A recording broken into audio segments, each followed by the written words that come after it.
These foods were the medium for shuttling the sugar drug into our body. Now they're doing the same with cannabis. They're putting it in cookies and cakes and candies and same deal. These are just mediums for putting toxins into our body that we then become addicted to, that they can then treat with drugs.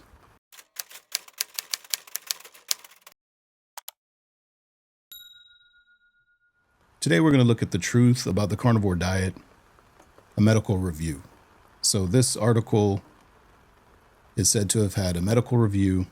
It's evidence-based, and I haven't read it yet, but I'm assuming I read the first paragraph because I usually just do a little quick preview of what the article is about to see if I want to do it or not. This one is claiming to have been medically reviewed.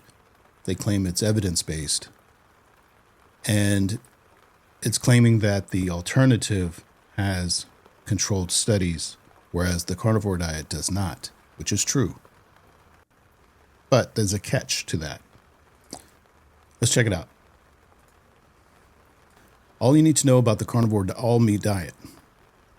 So this is referring to not the most common carnivore, which is you can eat meat, you can eat eggs. Some people eat dairy.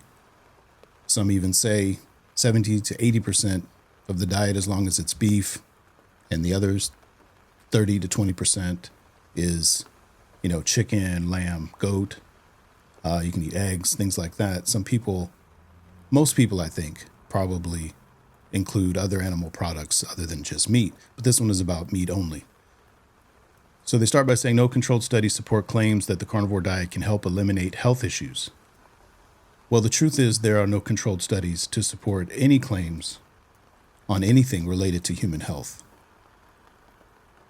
Anytime you see a study that claims to have had random controlled studies or meta-analysis, that you have a lot of these buzzwords, none of them are actually based on actual science.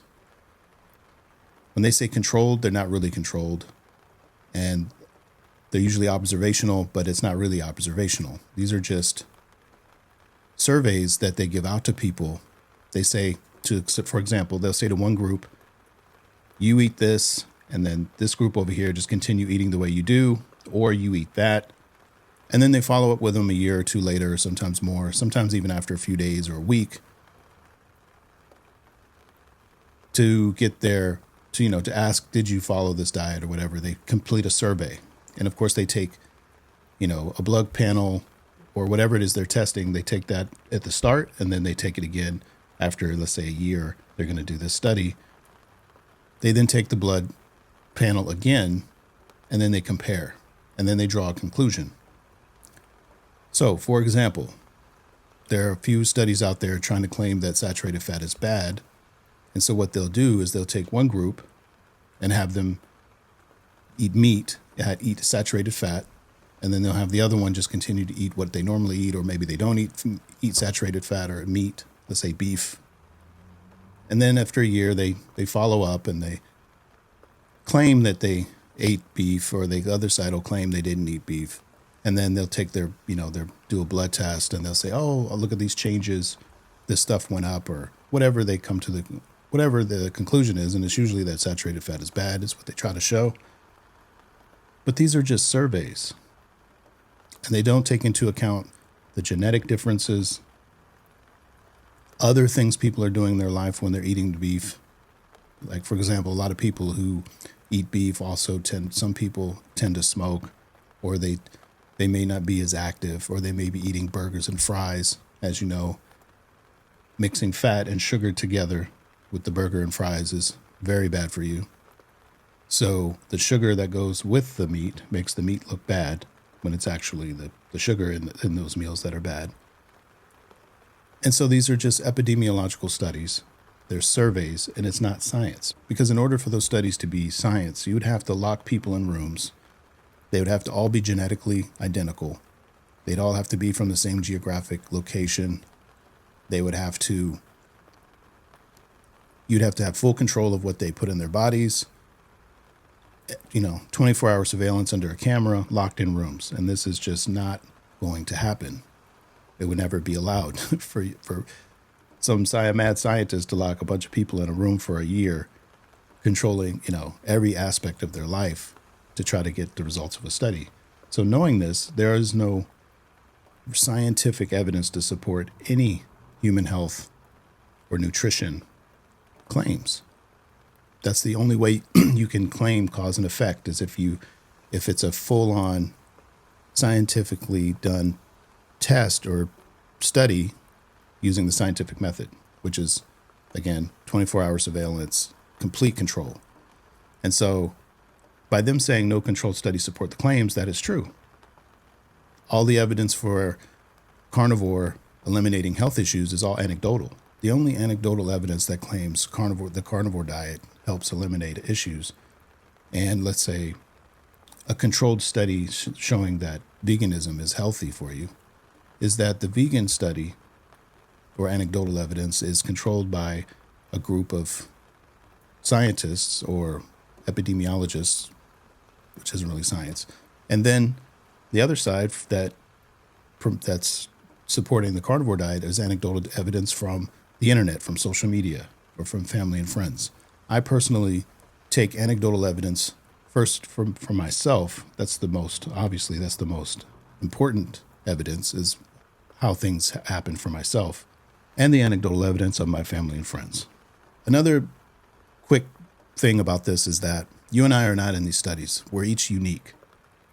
And so to give someone a survey whose genetics is not like yours, they may not be from where you're from, it can kind of point us in a direction for us to try for ourselves. That's a lot of what these studies are pretty much good for. It says, hey, we did these surveys and this is what we came to, find out about that. If you want to try that, try it. But the biggest problem is that they're using these so-called controlled studies to deter people from trying something for themselves, because they know if you try the carnivore diet, if you have health issues and you try the carnivore diet, they know you're going to see an improvement in your health. So they're trying to do what they usually do, which are fear tactics, because when we're afraid or if we get scared, our fight or flight kicks in, our defense mode comes up, it turns off our thinking brain. This is how the brain works. It starts from the bottom and moves up. And so one of the first parts of the brain that gets hit is our emotional brain. And when that happens, when we're emotional, especially fear is the most powerful emotion, we're not able to think clearly. We just see, oh, and then we run away. We move on. And so that's why this person most likely put this as the first thing in the article, because for one, they know they might scroll down and see how long the article is. So they're like, let me just get this out of the way. Let me just scare you away from this carnivore diet. But I digress. Let's move on. It lacks beneficial nutrients, including fiber and plant compounds like antioxidants. It may be unsafe for some people. It has the carnivore diet, the all-meat carnivore diet has all of the nutrients that your body needs, everything. And the way they're wording this, it says it lacks beneficial nutrients, including fiber, which is not a nutrient. That's not beneficial. I may do a whole video on fiber. I don't want to drag this out too long. I've already gone kind of long on that first sentence, but fiber is absolutely detrimental to your health. It's another toxin that over time destroys your gut and your health. And plant compounds like antioxidants are just overrated. It's a buzzword. It's something that you hear and you go, oh, I must eat that. It has antioxidants. Wine has antioxidants. They want to throwing this word around when in fact, there are antioxidants in meat. Most of the nutrients in plants are not bioavailable. Those nutrients are for the plants. That we don't really absorb them. They have oxalates. They have anti-nutrient qualities. They bind to certain, to calcium and magnesium, certain things in our body. If they permeate, if they get through the gut. Plants are not good for us. We're not plant eaters.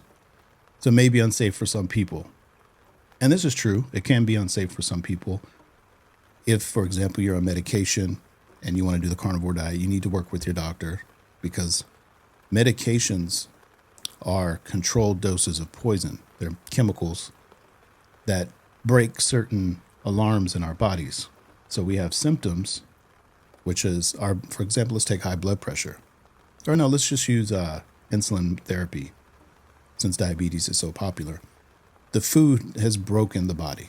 Eating carbohydrates and processed food breaks our metabolic system. So they give us insulin to make up for what the pancreas can't. Pancreas can't keep up with producing enough insulin because over time it's worn out. And so it can't keep up with the amount of sugar that we're putting in our body. So they give us insulin to make up for it. But because type 2 diabetes is based on too much sugar and the cell is ignoring the insulin that allows the sugar in the cell because the cells don't want to die, because too much sugar in a cell is toxic, they continue to raise the insulin medication. But the type 2 diabetes just gets worse and worse. It eventually, the insulin has to increase over time because you're not addressing the insulin resistance or the sugar. The issue is the sugar. You're not addressing it. So it may be unsafe for some people. If you just cut out sugar, that may not work for some medications because it's counting on the sugar. It's just turning off the alarm of your body, saying, hey, you're eating too much sugar. Carnivore diet consists entirely of meat and animal products, excluding all other foods. It's claimed to aid weight loss, mood issues, and blood sugar regulation, among other health issues. It is absolutely true. And again, the best evidence is your evidence, your anecdotal evidence. If you have health issues, just try the carnivore diet for 3 months. Of course, working with your doctor if you're on medication. Almost everyone ends up getting off all of their medications. They reverse their type 2 diabetes. Of course, the mood issues go away because that's usually mood issues are caused by bad health, especially high blood pressure, hypertension, type 2 diabetes. All of these things interfere with our filters of self-restraint. So once you fix these things, other things start to be fixed, and then you don't need your medication. However, the diet is extremely restrictive and likely unhealthy in the long term. Plus, no research backs its purported benefits. Again, they're going back to this, there's no research. What they've done is, for the last few years, is they've put out this whole trust the science. The modern medicine community has been really pushing to get us to just blindly follow them. Like it's like a theology. It's like a religion. They want you to just have blind faith in what they say so that you do what they say. And so this is another one. Because there's no research, therefore it's not true. So yeah, this person is really using all the buzzwords and pulling all the stops to try to get you to not do the carnivore diet. Carnivore diet eliminates all foods except meat and animal products. Thus, it's low in vitamin C. Folate has no fiber again, and is difficult to maintain. You should follow a well-rounded diet instead. I want to get back to this extremely restrictive. So I've heard some people make a good point.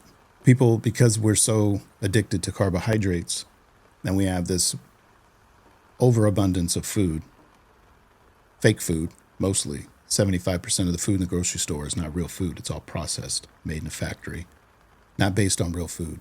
What's more restrictive?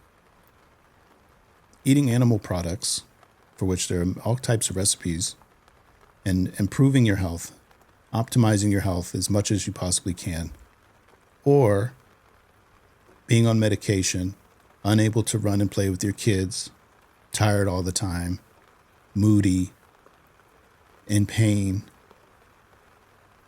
That to me sounds restrictive. You're physically and mentally restricted in being the best version of yourself. That's restriction. Not, oh, I can't eat all this fake food and all this stuff that's destroying my health. And the reason why it's difficult to maintain is because for a lot of people, it's an addiction. Carbs are an addiction. People are addicted to sugar. And so, yeah, it is very difficult to maintain, especially given the fact that they don't talk about this. They want you to think that they sprinkle in that you need fiber, you need carbs, so that when you go through withdrawal and you feel like you can't continue, in the back of your mind, you're thinking, well, I need carbs, and I'm doing this diet that's restricting something that I need, Therefore, the reason I feel so bad is because I actually need this stuff, but I'm just not doing it because I'm trying to lose weight or I'm trying to improve my health. No, it's an addiction. The reason why it's difficult to maintain is the same way that it's difficult to maintain quitting smoking or someone going sober. It is difficult to maintain because alcohol and nicotine is extremely addictive. I would say sugar is more addictive than both combined from my own personal experience. So, yes, it is difficult to maintain. But if you go into it knowing that it's an addiction, you've already won half the battle because you're seeing it for what it is. And you can struggle through. And inshallah, I'm going to have more videos on strategies on how to beat food addiction. But this is why it's difficult. It's an addiction. And especially for us Muslims, we don't really have experience with addiction. Many of us think that's something for non-Muslims. That's, drugs and gambling. Alhamdulillah, we don't do those things, inshallah. So I don't have to worry about that. But no, many Muslims have a food addiction. And it's really getting out of control. We're climbing the charts of type 2 diabetes. And we're all gaining weight. And we're all getting more and more unhealthy to where we can't even really lift a finger and do much of anything in probably the next 20, 30 years. This article reviews the carnivore diet, including what the diet includes, whether it can aid weight loss, and its potential benefits and downsides. The carnivore diet is a restrictive diet. Again, using the word restrictive. They're using all these words to discourage you from trying it. That's what this whole article is. They know once you try this diet, you're going to have amazing results. So they're doing everything they can to scare you away from it and just discourage you. Only includes meat, fish, and other animal foods like eggs and certain dairy products. It excludes all other foods, including fruits, vegetables, legumes, grains, nuts, and seeds. These are the other little catchwords they like to use. Fruits and vegetables. We all grew up brainwashed thinking this stuff was good for us. And there are no scientific studies. There's no scientific evidence proving that this stuff is good for you. Just surveys that don't account for a wide variety of variables and differences between the people, their lifestyles, what they actually did during the time that you asked them to do something. And so there's just no significance whatsoever in the outcomes of those surveys. Try it yourself. Its proponents also recommend eliminating or limiting dairy intake to foods that are low in lactose, a sugar found in milk and dairy products, such as butter and hard cheeses. Not everyone, no, that's an individual preference. Some people don't want to drink milk because it does have some sugar, but carnivores absolutely will eat butter, and a lot of carnivore will eat cheese for its fat content, because it is a high-fat, zero-carb diet. The carnivore diet stems from the controversial belief that human ancestral populations ate mostly meat and fish, and that high-carb diets are to blame for today's high rates of chronic disease. Yeah, it's absolutely true that for as far back as you can go, humans ate mostly meat. I'm not quite sure of the scientific method they use, but there is a way that they can check the marrow of bone in these really old bones that they find that are like thousands and thousands of years old. And with the marrow, they can determine the diet of that individual. And it's always a hyper-carnivore diet, mostly meat. Very low carb. And it's like those hardcore carbs, like eating roots and things like that. And that's usually what people eat, even tribally today.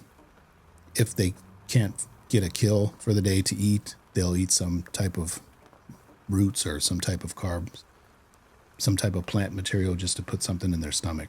Other popular low-carb diets like the keto and paleo diets limit but don't exclude carb intake. However, the carnivore diet aims for zero carbs. So they're kind of like giving a little shout out to keto and paleo because they want you to be on keto and paleo because you're still eating sugar. And they can push all this fake food, all this other processed crap called keto friendly to keep you addicted to sugar. So they kind of want to still, they know they can't beat keto. So they've infiltrated keto with all the fake food and all the sugar.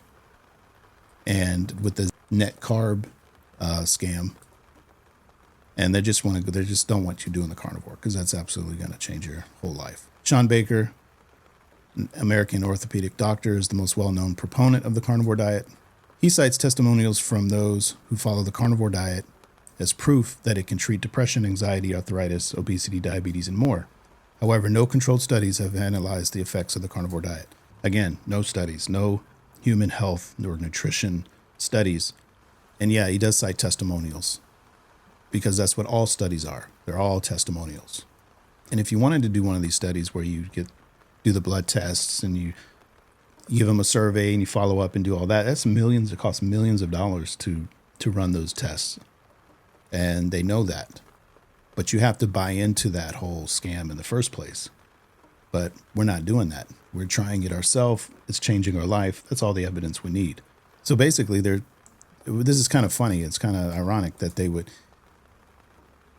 discredit him because he uses testimonials from his followers and from other people who follow the carnivore diet when they do the exact same thing, only they just have a paid team of people to give you the same information. And they adjust the data in these studies, which means they just fudge the numbers. They change the data. You can't change the data. In real science, you can't adjust numbers. One study promoted by Baker asked followers of the diet to fill out a survey on their eating habits and health. The respondents reported satisfaction and beneficial effects. This is every study. However, nutrition experts, use the keyword, the buzzword, experts, raised concerns about the study's health claims. For example, the study did not include any way to check the accuracy of the health information submitted by the respondents. The results should be interpreted with caution. Yeah, no study can check the accuracy because they're not being observed. They're not locked in rooms. You are not controlling everything that goes in their mouth. You're not making sure that they're all genetically the same, which is impossible. There are hundreds of variables in every individual to influence the outcome of our health. So all the studies are like this.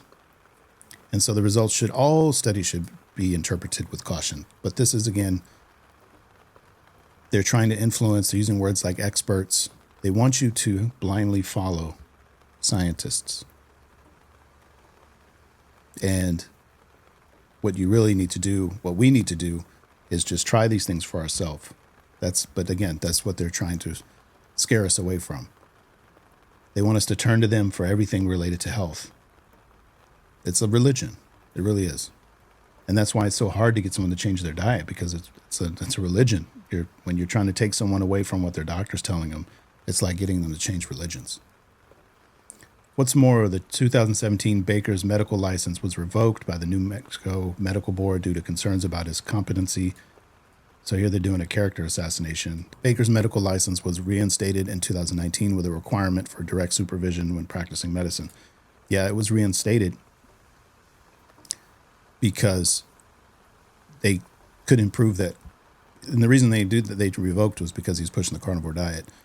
But then they had to give it back because they can't prove that carnivore diet's bad. And so, they found out we can't legally do that. And that's what they do. They want to shut you up. They take away your license. That's why a lot of doctors who know better can't really speak out, because they'll have their license taken away. A lot of the doctors you hear talking about the carnivore diet have already retired. And so they're free to speak the truth. But yeah, they're just doing some character assassination.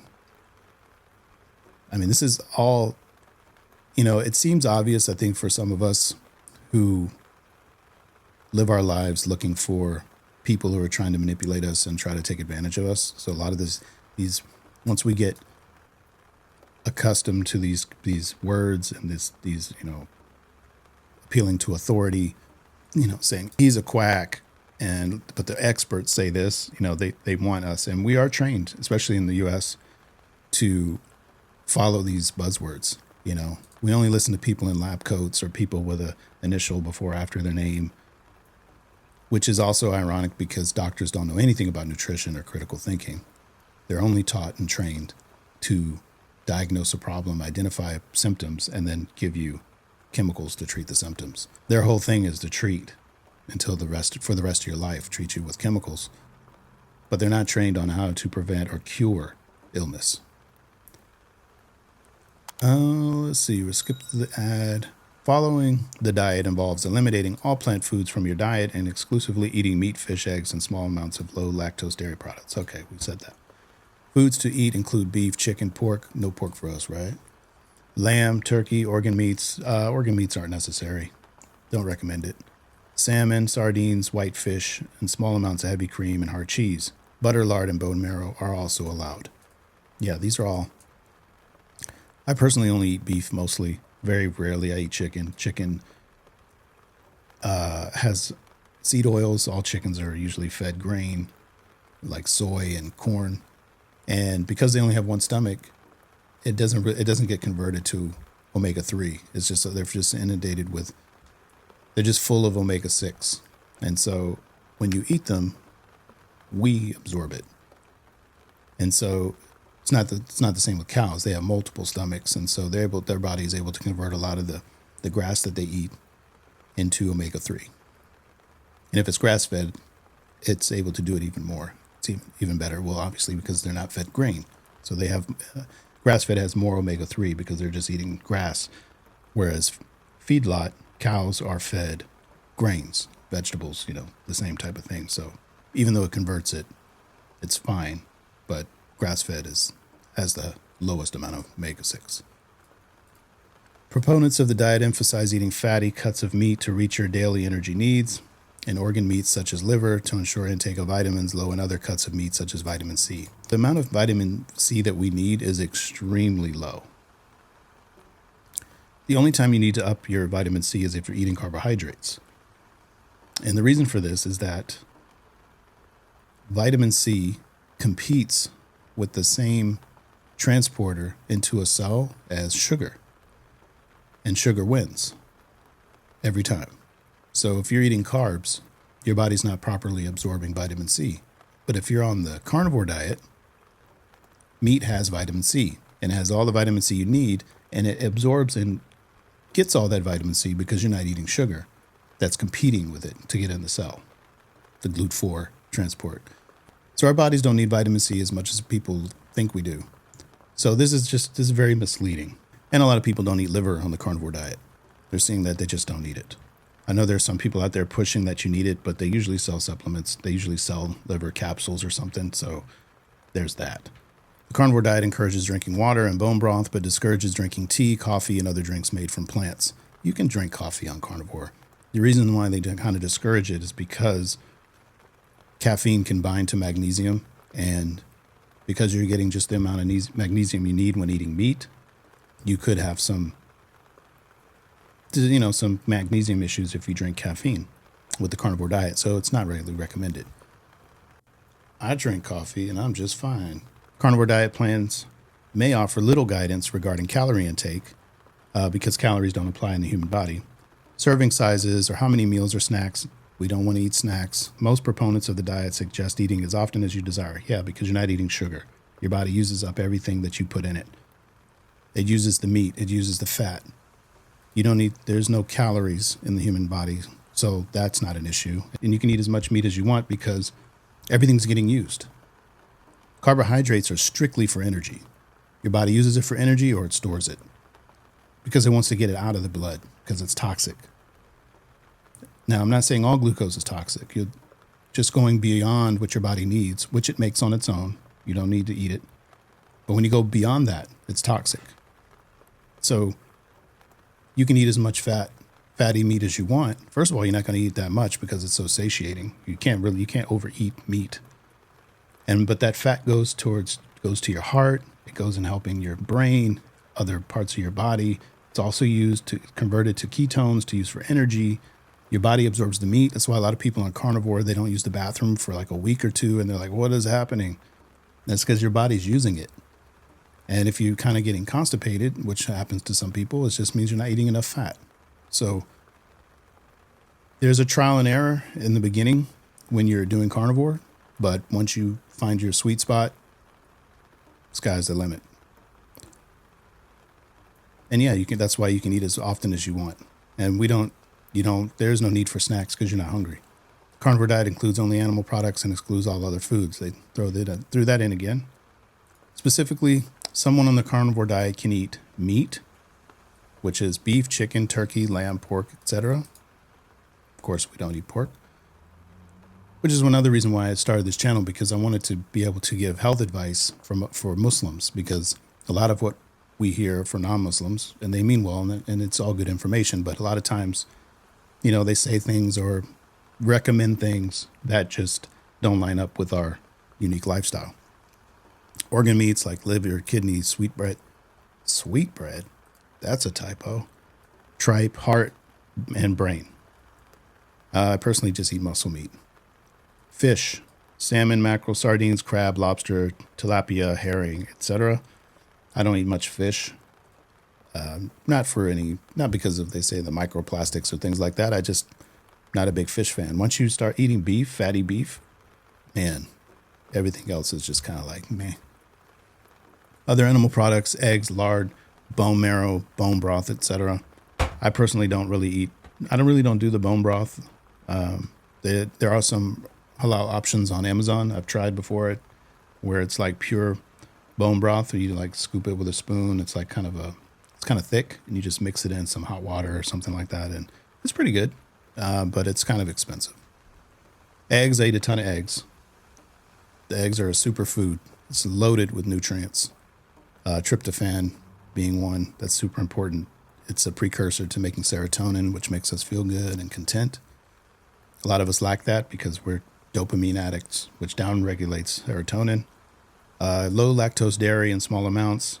Heavy cream, hard cheese, butter. I put heavy cream in my coffee. When you're on carnivore and your taste buds reset, heavy cream is really sweet. You don't need any sugar. And of course, water. According to some proponents, I love this proponent word, of the diet, salt, pepper, and seasoning with no carbs are allowed. Yeah, I just use salt, maybe some pepper, but rarely. And maybe a little garlic sometimes if I want to spice it up. But other than that, it's mostly salt, but just to taste. You don't have to overdo it with the salt. In addition, some people choose to eat yogurt, milk, and soft cheese, but these foods are typically not included due to their carb contents. And when I say I don't tend to use a lot of salt, it's not because I'm saying salt's bad for you. Salt is absolutely necessary and important, especially for brain function. But the reason why it's been demonized is because usually when someone has high blood pressure, you don't want to eat much salt because it makes the blood pressure go up. But not eating salt and taking blood pressure medication is not the solution. It just makes things worse. You're not addressing the root cause of your high blood pressure. Having high blood pressure is an alarm system that your body is giving you, saying, hey, you're messing up.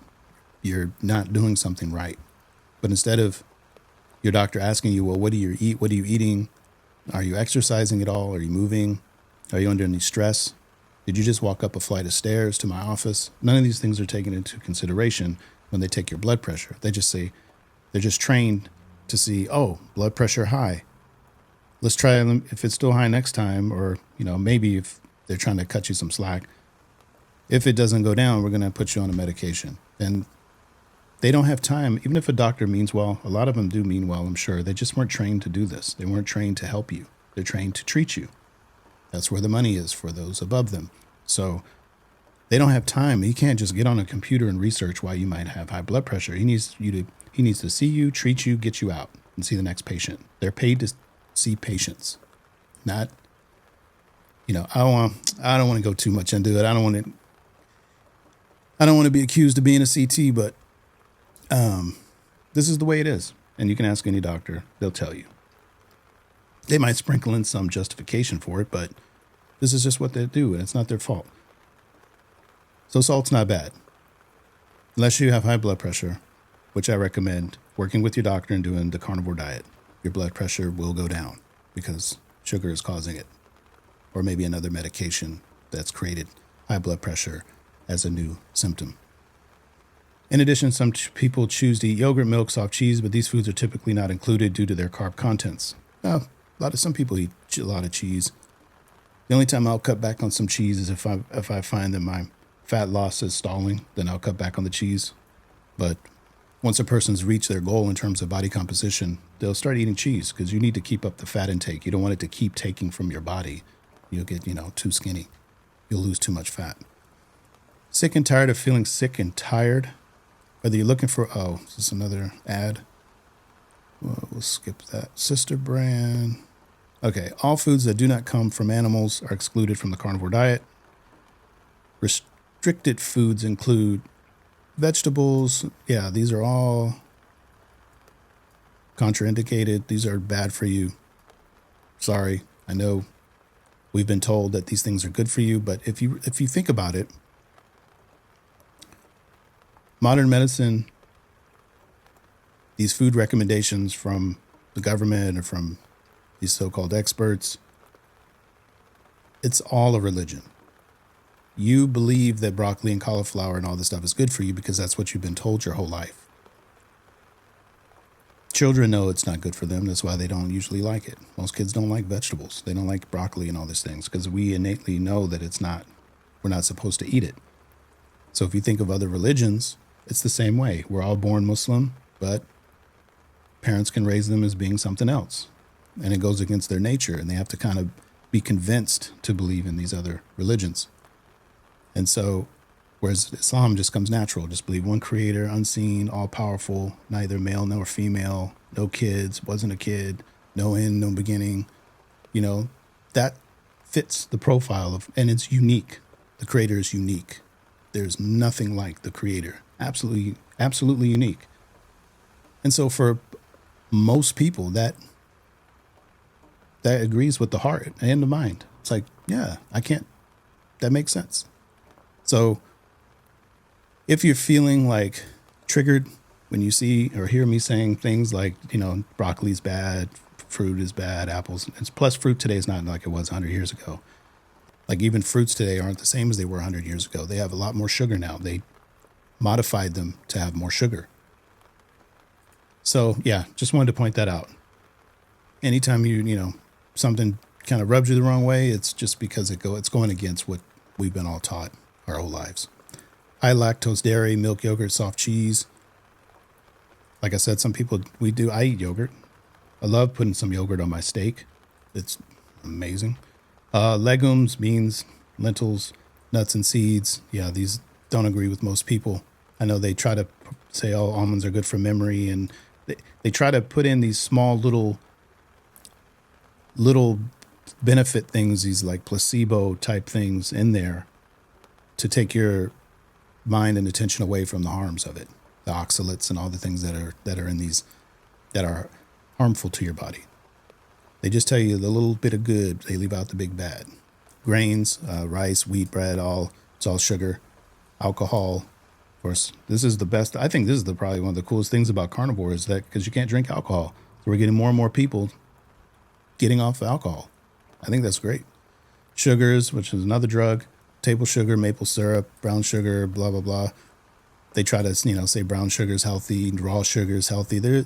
Saying raw sugar is healthy is like coming out with like a more organic or more pure version of heroin. It's saying like, this isn't that cheap heroin. This is that good heroin. This is raw heroin. That's basically what we're saying because sugar is, in all forms, is toxic. Beverages other than water, soda, coffee. And like I said, some people drink coffee, some people drink tea. It's your own preference, whatever agrees with you. It's not a religion like that, like it is for them on their side. You can eat carnivore. Like I said, a lot of people consider 70, 80%, and as long as 70 or 80% is beef, then you can eat, other types of meat, eggs, coffee, tea, whatever agrees with you, whatever floats your boat. While some people incorporate some of these foods, a strict carnivore diet does not permit them. Certain aspects of the carnivore diet may lead to weight loss. Specifically, some studies have shown that high-protein, low-carb diets can promote weight loss. Of course, because the only way to gain weight is if you're eating carbs. And again, it's that weight loss scam. We don't want to focus on weight. We want to focus on our body composition. So if a person's on carnivore and their weight is going down on the scale, and at some point it may plateau, and then they think, oh my gosh, my weight plateaued. I stopped losing weight. No, we have to get off of this weight loss mindset and think body composition. And we have to understand that when we are doing carnivore, we're retaining and gaining muscle and burning fat. And since muscle weighs a lot more than fat, Yeah, the weight on the scale may stop, but it doesn't mean the fat burning has stopped. There have been a lot of people who have lost a lot of weight doing calorie counting and all this kind of stuff, and they're losing the weight on the scale, and they've done like a fat percentage before and they do a fat percentage after, and then they find like that the fat percentage didn't really go down a whole lot. And they're like, how is that possible? I'm much smaller. Well, it's because you've lost a lot of muscle. All of these diets are too low in protein, unless you're following a bodybuilder diet, which I highly don't recommend, unless you're a bodybuilder. There's a reason why they're so unhealthy, not just the steroids. But I move on. It's just not a sustainable diet, eating every 3 hours, where you're just constantly hungry and thinking of food. That's no way to live. Unless you're a bodybuilder, because that's your whole life. So, they can do that. This is mostly because protein as well as fat can help you feel more full after meals, which may lead to reduced calorie intake and subsequent weight loss. There are no calories, and it's not leading to reduced, even if you wanted to use calories, ribeyes and all that are super high in calories. If you eating a couple of steaks a day, that's easily like 3,000 plus calories, depending on how, the weight, of course. But so even if you wanted to pretend like calories were a thing, it's actually high in calories. Protein can also increase your metabolic rate, helping you burn more calories. And another thing to point out real quick is on a carnivore diet, you want to make sure you're eating enough protein. You want a little bump in insulin to retain your electrolytes.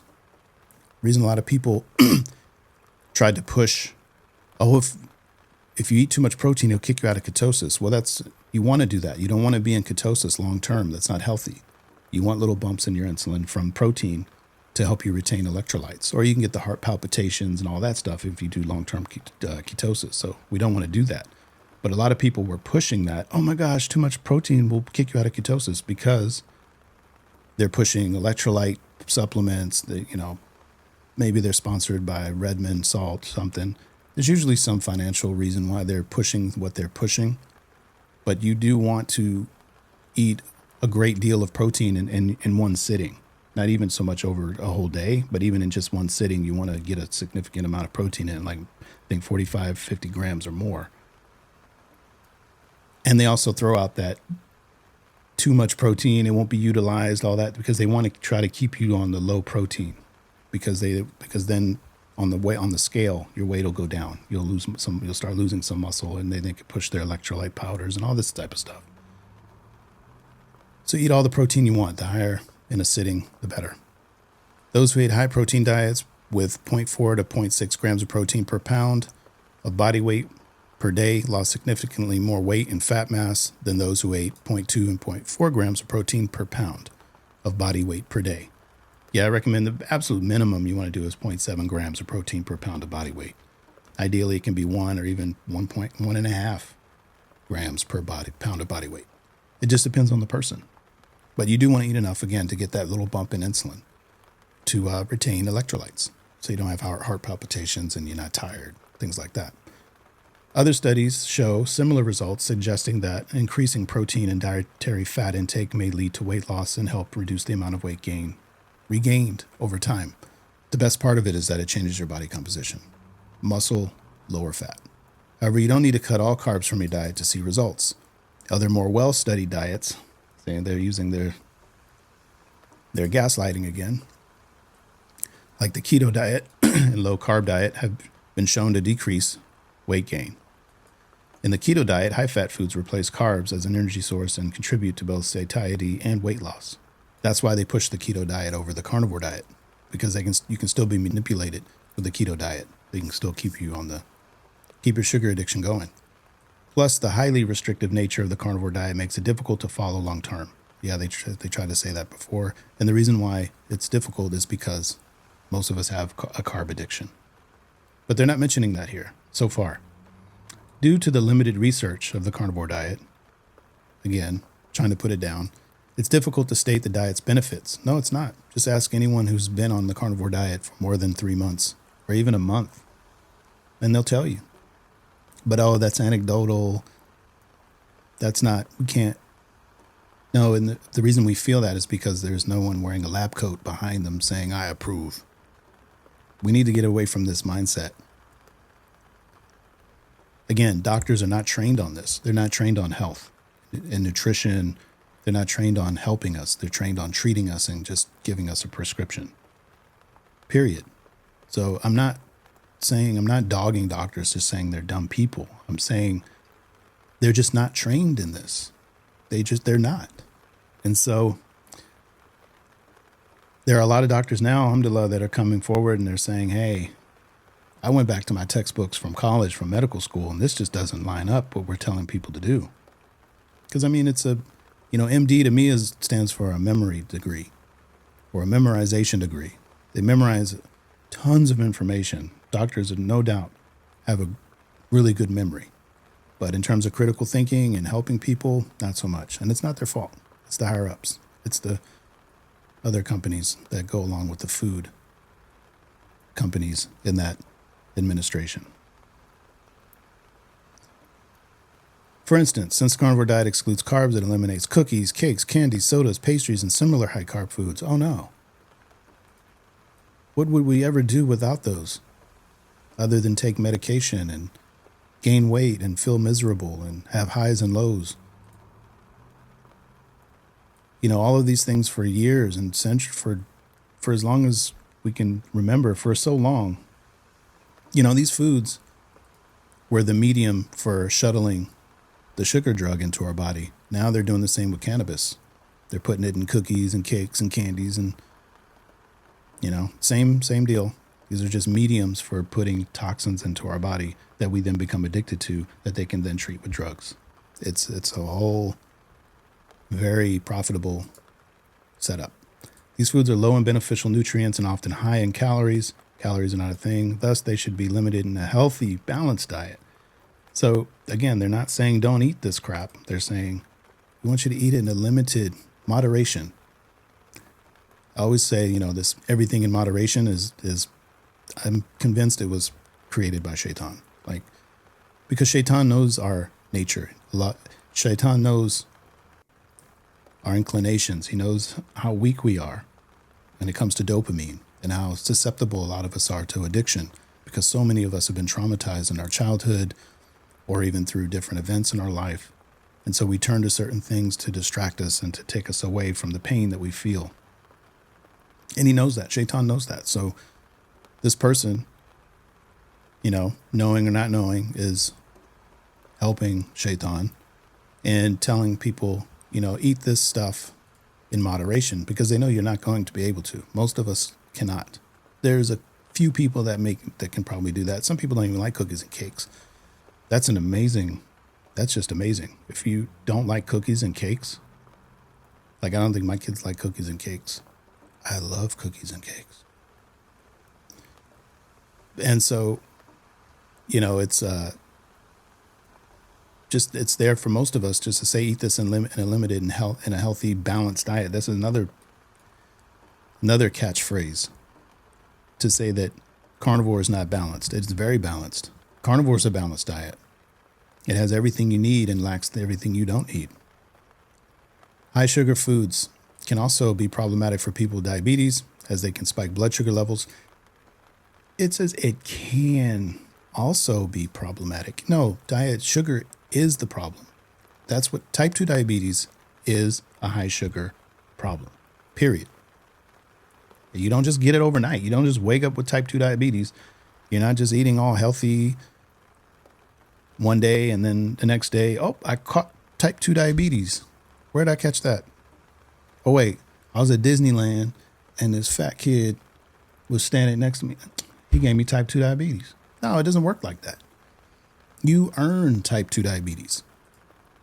It's one of those non-communicable diseases that we earn through a poor diet and lifestyle. So for them to say it can be, just kind of saying, well, it can, this is just very misleading, very, I don't know, I won't say evil, but evil. In fact, limiting refined carbs and sugary foods is often recommended to control diabetes.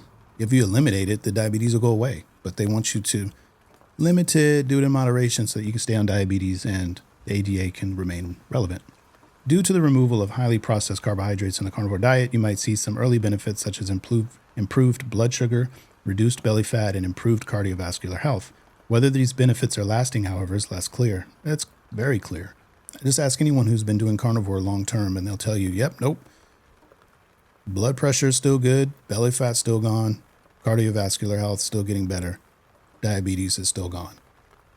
You'll hear this from 99% of everybody you talk to. And of course, because it's anecdotal, we have to just trust them on their word that what they're saying is true. But, the same goes if someone says, oh, I did carnivore and it did all these horrible things. You have to ask them, well, how exactly did you do it? And you have to kind of just trust that they were actually doing it. However, that's why you have to do it for yourself. This is like the best evidence. Try it for yourself. However, the complete elimination of carbs on the carnivore diet is not recommended or necessary for diabetes management. Wow. Instead, eating smaller amounts of a wholesome, high-fiber carbs that don't cause spikes in blood sugar is recommended. Ooh. Yeah,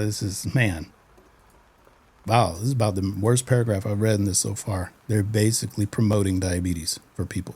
They want you to manage it. This is the whole thing. Treating, managing. They want you indoctrinated into their religion so they can control your health for the rest of your life and not help you get better. As if you're healthy, why are you going to go to a doctor? So they need to do something to get you to go there so they can make money. I don't know if I'm saying too much right now. I don't know if this is going to get me shadow banned. I'm not 100% sure how the YouTube works, but this is stuff you guys need to know, and you need to look into it for yourself too. Don't just take my word for it. I don't want you to just say, oh, don't listen to this, just listen to me. No, go do some research. Like, go and talk to people. This is like the religion. We have all this stuff that's anti-Islam, anti-Muslim. But then when people actually meet Muslims, usually, they're like, wow, this is like the nicest person I ever met. And then they, all the brainwashing, starts to get lifted. It's the same with diet.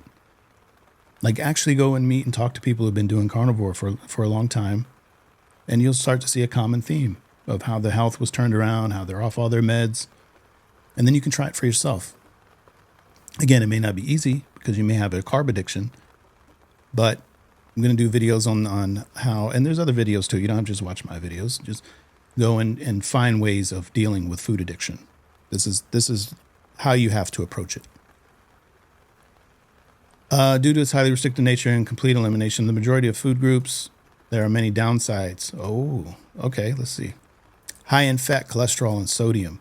Given that carnivore diet consists solely of animal foods, it can be high in saturated fat and cholesterol. Saturated fat may raise your LDL, bad cholesterol, which may increase your risk of heart disease. This is a complete lie. I know that may shock you, especially if you or a family member is on statins or something for high cholesterol. Cholesterol has nothing to do with heart disease. And all of the studies that try to say that it does are, again, epidemiological studies, surveys. There is no science involved. And there is no such thing as bad cholesterol. The cholesterol in an LDL particle and an HDL particle are the same. These are just carriers of cholesterol. LDL is not cholesterol. It's a low-density lipoprotein that carries cholesterol because cholesterol is a fat. It's a lipid, which is it's not soluble in water. So it has to be carried to where it needs to go. And cholesterol is one of the most important things that our bodies need. It's so important, in fact, that if we don't eat it, it makes it around 3,000 milligrams per day. It's needed for hormones. It's needed for a whole for healing, for repairing artery damage caused by too much sugar. So there's no good and bad.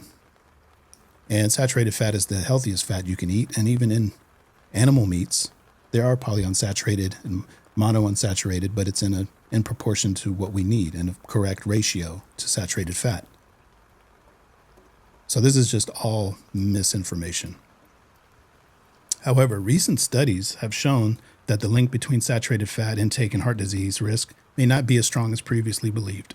And I'm glad they said this because, yeah, it not as strong. It has no bearing, no strength whatsoever. It's completely false. And this person said previously believed. Believed is the key word. I don't know if this person slipped up by saying that, but it is a belief. It's not based on science. Still, consuming high amounts of saturated fat on the carnivore diet may be of concern. Why? And it may not. I mean, if you're going to say maybe, then I can say, well, maybe not. I mean, when someone says that may be bad for you, no evidence shows that it's bad for you, but it may be. Well, it may be not. How about that? No research has analyzed the health effects of eating animal foods exclusively. They've said this several times. They keep trying to sprinkle that in, when in fact there is no science, no research for either side.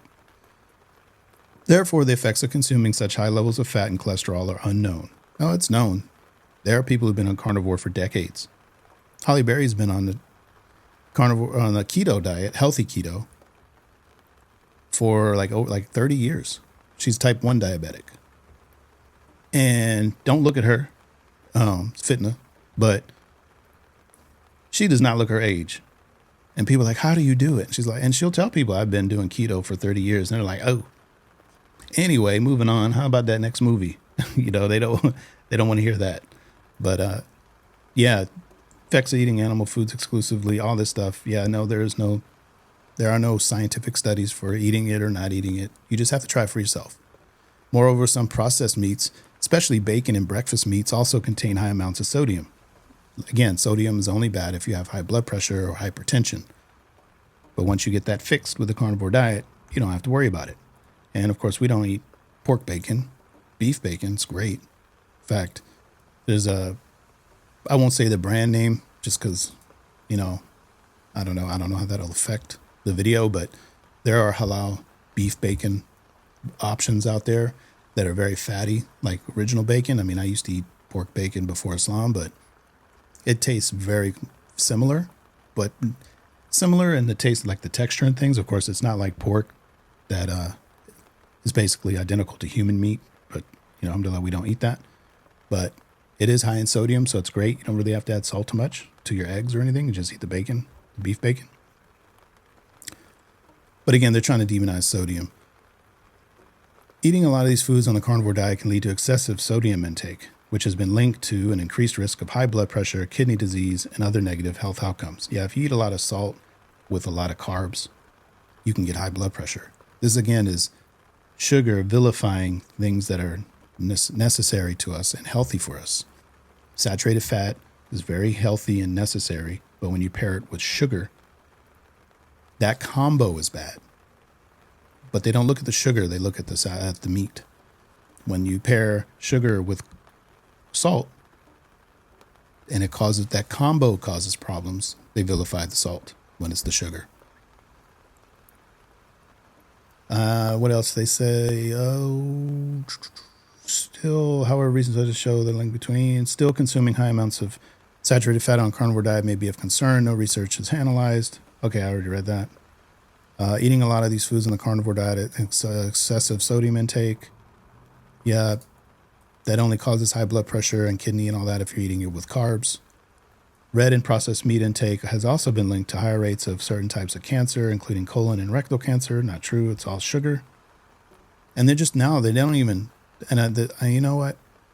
I'm sure this trusted source, if we were to, I'm going to link this in the description, and I'm not even going to go there, but I'm going to tell you that, look, what? So this is just, they linked an abstract. That's it. And this is, again, this is a survey. They're doing all the measurements in the lab, but it's all based on, do you eat meat? Yeah. So therefore it did all this and all these things went up. It doesn't factor in their genetics, their lifestyle. What else are you eating? What else are you doing or not doing? None of this stuff is taken into consideration. They can't control that. These are just surveys. So they also sprinkle in these nonsense studies to kind of try to build a case against whatever it is they're against, because they know a lot of people aren't even going to read the study. And if they do, they're just going to read the abstract and go, oh, look, numbers, stats, stuff. It must be right because I don't understand how to read this. And you have to be specially trained to read this, by the way. You can't just read this and take it for what it is. But a lot of times you can. If you go to where it shows you how it was conducted and all that, which this doesn't, it's just saying take my word for it. But again, it's surveys. May lack certain micronutrients and beneficial plant compounds. Well, that's just begging the question. I mean, that's just, you're saying that, but who says that compounds in plants are beneficial? Just you are. There's no science to back that up. Carnivore diet eliminates highly nutritious foods like fruits, vegetables, legumes, and whole grains, and they forgot to say nuts, all of which contain beneficial vitamins and minerals, which is not very bioavailable. You don't really get much of that at all. And you don't need what's even if you could, the oxalates counter a lot of the nutrients and things that we have already in our bloodstream that we need, like calcium, magnesium. These are anti-nutrients in these fruits and vegetables. Now, granted, certain vegetables and fruit have lower amounts of oxalates, but it's more than we need. I mean, oxalates are already created in our body as a byproduct of ATP, creating energy. But then it leaves our body in our urine, our sweat. But when you start eating these things, it has an overabundance of oxalates. Again, you're adding things that the body already has or produces, but it easily gets rid of. But now you're adding foods and things in that have much higher amounts of, especially dark leafy greens. They have the most oxalates. They do the most damage. And then once it passes through your colon, they're like little tumbleweeds that go through your intestine, through your colon, just scratching up your colon. And over time, over years, decades, it builds up. People are bloated.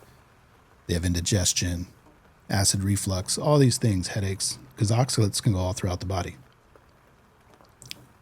And it can get into the bloodstream and bind to the calcium in our blood that's produced the calcium is leached off our bone because calcium is needed in the heart and different various parts of the body and the cells. And so it binds to the calcium in our blood. And so it has a lot of bad outcomes. They're trying to say it's highly nutritious, and it's not.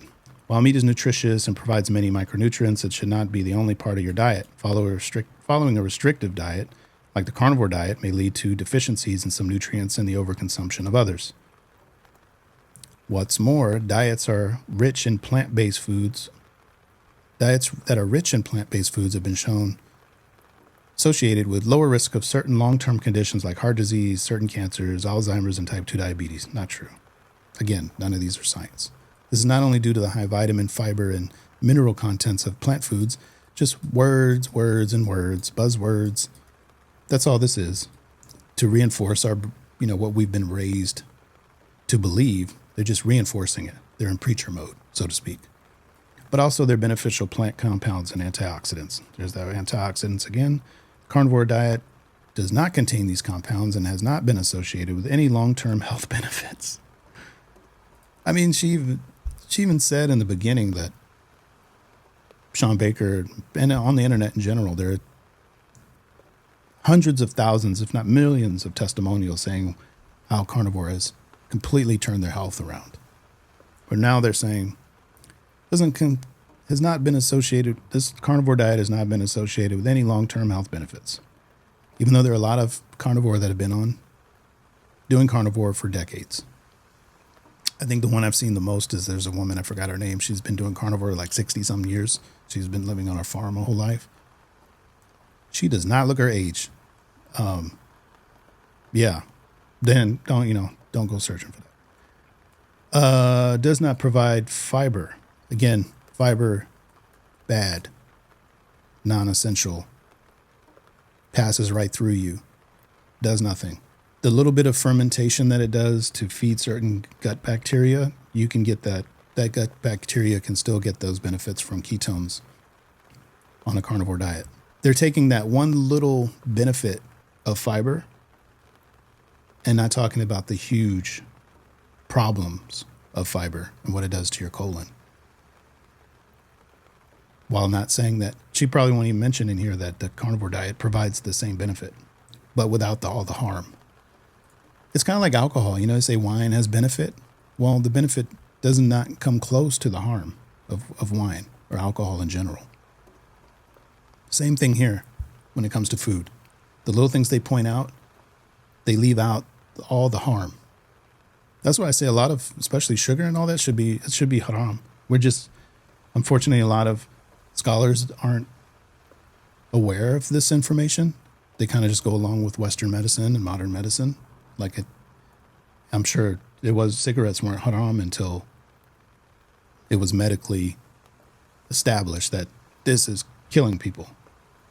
So it probably it's like a top down. Once modern medicine says that this stuff is bad for you, then maybe. But for now, I think and I'm going to do a video on why science says sugar is haram. And I know a lot of people won't like it. And they'll say, it's too hardcore. But I think once you see my evidence that I put forward and reasoning, you will not be able to refute it. Video comes soon. Watch out. Fiber, non-digestible carb. Yeah, that's non-digestible. So how is it beneficial? That promotes gut health. That little bit of gut health you can get from ketones. And healthy bowel movements, not true. A lot of people end up with constipation on fiber, high fiber diets. It's only found in plant foods. Nope. The gut health benefit is found in meat. Thus, the carnivore diet contains no fiber, which may lead to constipation as a side effect. The only time you really get constipation in the carnivore diet is, number one, if you do it overnight. If you go from carbs to carnivore overnight, of course the gut is going to be freaking out because the bacteria that has built up to break down all the crap that you've been eating doesn't know what to do with the meat. And so those enzymes and bacteria that have been lying dormant that was supposed to be used for meat, or maybe it's not used, maybe you eat some meat, but eat a lot of carbs and processed food, those bacteria and everything are going to go to war with each other in your gut because the ones that are there to break down the carbs have nothing to do. And the other ones are trying to come out of hiding to help with the meat. And so you're going to get constipation. You may have some of these issues. Some people may even get massive diarrhea, but that's usually oxalate dumping. That's usually the body dumping all the oxalates. Or you could just be eating way too much fat. But usually when you're constipated, it's because you maybe jumped into the carnivore too fast. And it has nothing against the carnivore. If you change any diet overnight, it's good to slowly wean off carbs for that reason. But fiber has been known to definitely cause constipation, especially bloating. A lot of people eat a plant-based diet that's just bloated all the time and gassy. You really have no gas when you're on carnivore. Additionally, fiber is incredibly important for the proper balance of bacteria in your gut. I talked about that. Carnivore does the same. In fact, suboptimal gut health can lead to a number of issues and may even be linked to colon cancer. That's true, but nothing to do with carnivore. In fact, one trusted source found that a high-protein, low-carb diet may increase your risk for gut inflammation. It does the total opposite. When your body digests large amounts of protein, it creates potentially harmful byproducts in your gut. These byproducts may have and it may not have a negative effect on your health or your bowels. See, they try to cover their butt by using these words because they're not making, very explicit statements. They're just kind of saying, it may, yeah, but it may not. Overall, following the carnivore diet may harm your gut health. May not be suited for some populations. Be 17 or older or something, but carnivore diet may be especially problematic for certain populations. For example, those who need to limit their protein intake, including people with chronic kidney disease, should not follow the diet. That makes no sense. Chronic kidney disease is a result of diabetes, usually, and it's usually because of the sugar is damaging the kidneys. Also, those who are more sensitive to the cholesterol in foods or cholesterol hyper-responders should be cautious about consuming so many high cholesterol foods. Well, since cholesterol is not a thing, this isn't a thing either. Doesn't matter how high your cholesterol goes. And there are many reasons for why even LDL can go up. And it's usually if someone jumps onto a keto or carnivore diet, their cholesterol can jump up because they're burning fat. And cholesterol is fat. They're lipids. And so that goes up But because cholesterol has no bearing on heart disease whatsoever, and in of itself doesn't cause plaque in the arteries, it's not a thing. It's totally harmless. Furthermore, certain populations with special nutrient needs would likely not meet them on a carnivore diet. This includes children and people who are pregnant or lactating. Not true. Why would something that's harmful be needed when you're pregnant or lactating? But again, this is a belief. Lastly, those who have anxiety about food or history of disordered eating should not try this diet. Anyone who has a disordered eating should absolutely try this diet because it has been known to reverse a lot of mental health issues. So now they're not even citing any so-called studies. They're just making judgment calls here. They're just giving their own opinion. Carnivore diet is difficult to follow long-term and does not offer much variety. They said that. Here's a 5-day sample menu for the carnivore diet. Day 1. Oh, I can already see this. Look. All right. Breakfast, lunch, dinner, snacks. Nah, I don't know anyone on the carnivore diet who does this. Maybe in the beginning, the first maybe week or two as they adapt to burning fat instead of sugar. But breakfast, eggs, bacon, sardines. Yeah, I could see someone eating that. I don't know if a lot of carnivores eat sardines, but eggs and bacon for sure. Beef, bacon for Muslims, of course. Lunch, turkey burger patty, salmon jerky, beef tips. I don't think there's going to be a carnivore who eats turkey because it just lacks the fat that we need. Salmon jerky, maybe, but it's processed. Beef tips. Yeah, most carnivores are eating a lot of ground beef. We'll see if they have that in here. Beef, ground beef, and steaks.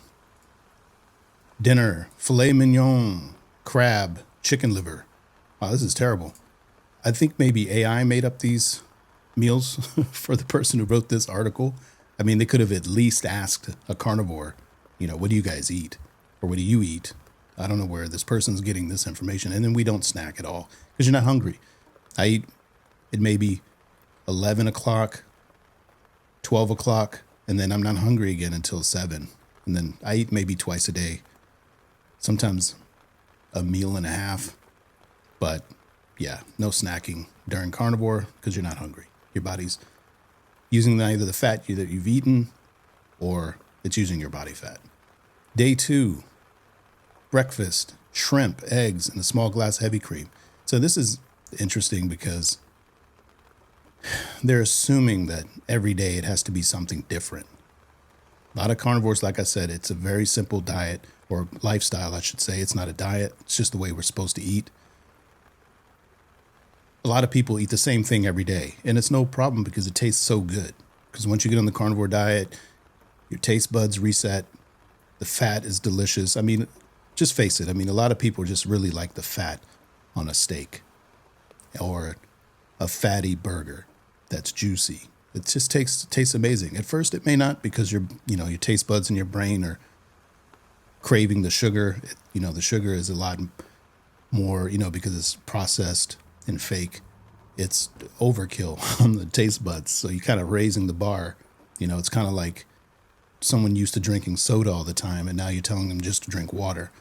But over time, your taste buds will reset, and you'll feel a lot better. So lunch, strip steak, tuna fish, beef jerky. Dinner, lamb chops, scallops, beef liver.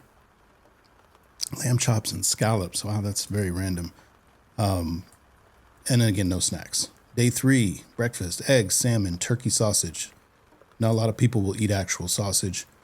Lunch, sweetbreads. I don't know where the sweetbreads is coming from. Pork chops, mackerel, turkey, burger patty. No, we don't eat turkey. Parmesan cheese, small amount. Bone marrow, hard-boiled eggs, and shrimp. So you can see here that this is just all random. Maybe AI created. I don't know. Again, this doesn't make sense why every single meal of every single day has to be different.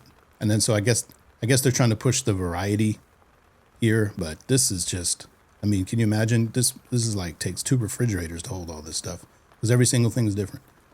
Trout, shredded chicken, bacon. Bacon's okay. Bacon's a repeat. beef meatballs, small amount of cheddar cheese, salmon jerky, crab cooked in lard, filet mignon, sardines, beef jerky, breakfast, eggs, chicken, turkey sausage. So, yeah, I won't go on with this. It's all a small glass of heavy cream. Who's drinking a glass of heavy cream? Maybe you do. That's a bit rich for me. I put some in my coffee. That's about it. Speaking of coffee.